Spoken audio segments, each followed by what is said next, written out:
She was 22 years old. She had a husband. She had a baby boy still nursing at her breast.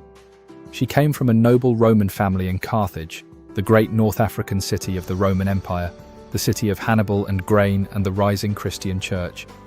Her name was Vibia Perpetua, and on the 7th day of March, in the year 203, she was killed in an arena on the orders of the Roman governor, in front of a cheering crowd, on her birthday.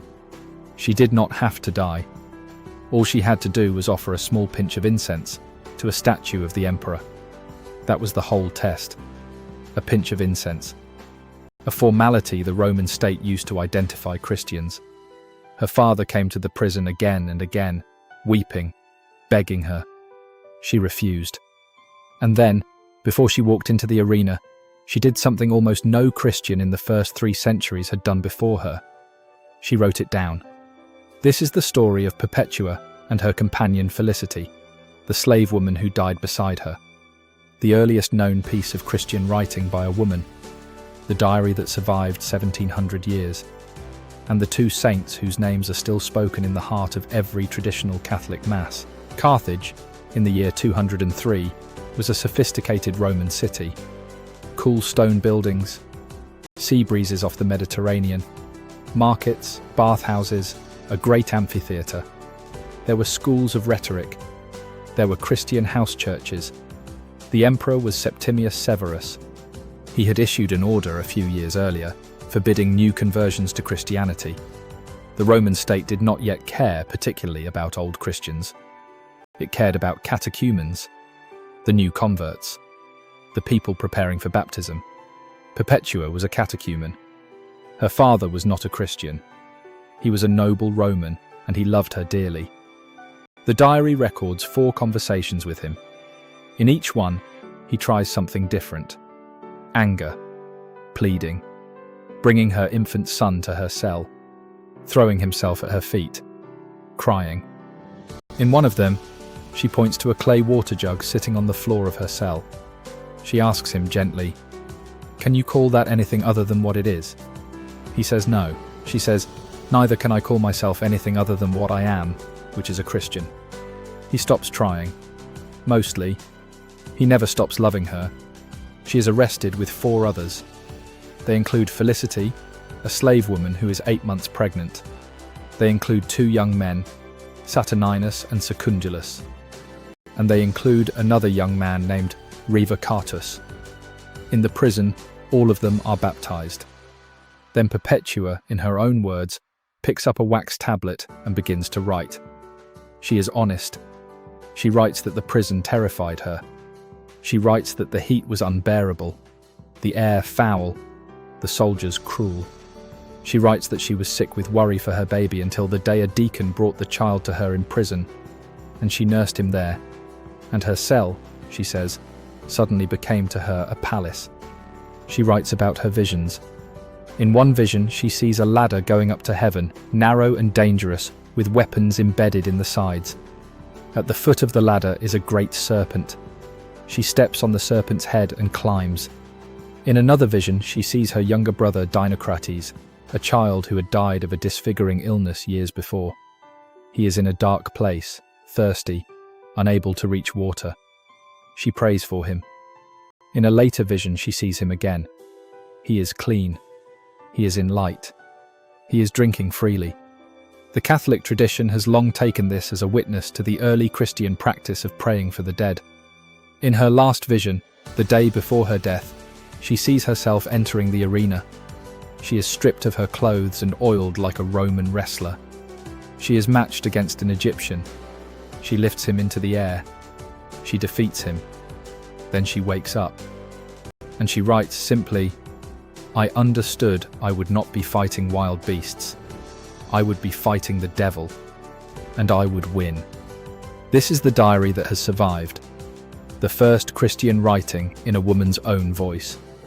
While Perpetua is writing, Felicity is also waiting. Felicity is pregnant.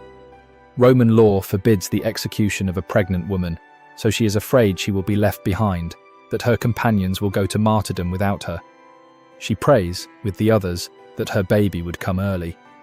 2 days before the execution, She goes into labor. Her baby is born in the prison. The infant is given to a Christian woman of the community to raise. A jailer, hearing Felicity moan in labor, sneers at her. He says, "If you cry like this in childbirth, what will you do when the beasts have you?" She answers, "What I am suffering now, I suffer myself. There, another will be in me, suffering for me, because I will be suffering for him." That answer, recorded by the editor of the Passion, is one of the great quiet witnesses of Christian theology in the first centuries. Christ in her, suffering with her. The doctrine of mystical union in the mouth of a slave woman 2 days before she died. The 7th of March arrives. The Roman Games are held in honor of the birthday of Geta, the emperor's son. Perpetua, Felicity, and the men with them are taken to the amphitheater of Carthage. The crowd is there for entertainment. What happens next is recorded by the editor of the Passion, an unnamed Christian writing in Tertullian's North African circle. The men are mauled by leopards and bears. Perpetua and Felicity are scourged. They are then placed in front of a wild cow. Perpetua is thrown to the ground. She gathers her tunic for modesty. She fixes her hair because, the editor says, it was not fitting for a martyr to suffer with dishevelled hair. She helps Felicity up. The two women stand together. The crowd, growing tired or perhaps unsettled, calls for the swords. The Christians are brought out to the gladiators for the killing blow. When the executioner approaches Perpetua, his hand trembles. The strike misses. She is not killed. According to the editor, Perpetua, with her own hand, takes the gladiator's wavering blade and guides it to her throat. She was 22. She was a wife, a mother, a noblewoman, a Christian, and she died as she had foreseen in her vision, not fighting wild beasts, fighting the devil, and winning. The Christian community of Carthage took the diary and the eyewitness account of the editor and bound them together. The result is the Passion of Saints Perpetua and Felicity. It survives. We have it. Saint Augustine of Hippo, 200 years later in the same North African church, preached 3 sermons on these two women on the anniversary of their martyrdom. He had read the Passion. He preached it from his cathedral. He told his congregation that of all the figures in scripture and tradition, these two ought to be remembered with particular care.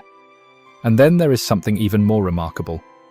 In the Roman Canon, the most ancient of the Eucharistic prayers of the Catholic Mass, the prayer that has been said in some form since the early centuries of the Church, there is a list of female saints whose names are spoken at every Mass that uses it. Felicity, Perpetua, a slave and a noblewoman, named together, named at the heart of the Mass, named at the same liturgical level as St. Peter and St. Paul. Their names spoken in cathedrals and parish churches and hidden chapels for almost 2,000 years. The Catholic Church did not forget them. She wrote them into her oldest prayer. So why does this story matter, 1,700 years after a young mother in Carthage put down her wax tablet and stood up to walk into an arena? It matters because Christianity did not spread by force. It spread by witness. 2 ordinary women in a Roman prison, one wealthy and one enslaved, refused to bow to a statue. They lost everything. And the Church grew on the strength of that refusal. It matters because Perpetua's diary is proof that the early Church did not silence its women. It preserved their words. It baptized them. It venerated them. It carried their voices in the original first person across centuries. It matters because every time you hear or read Eucharistic Prayer I in the Roman Mass, those 2 names go past your ears. Felicity, Perpetua, the slave and the noblewoman, killed together, named together, praying with you every Mass, every Sunday, every consecration. If you want to honour Saints Perpetua and Felicity, do one small thing for them. The next time you read or hear the Roman Canon, listen for their names.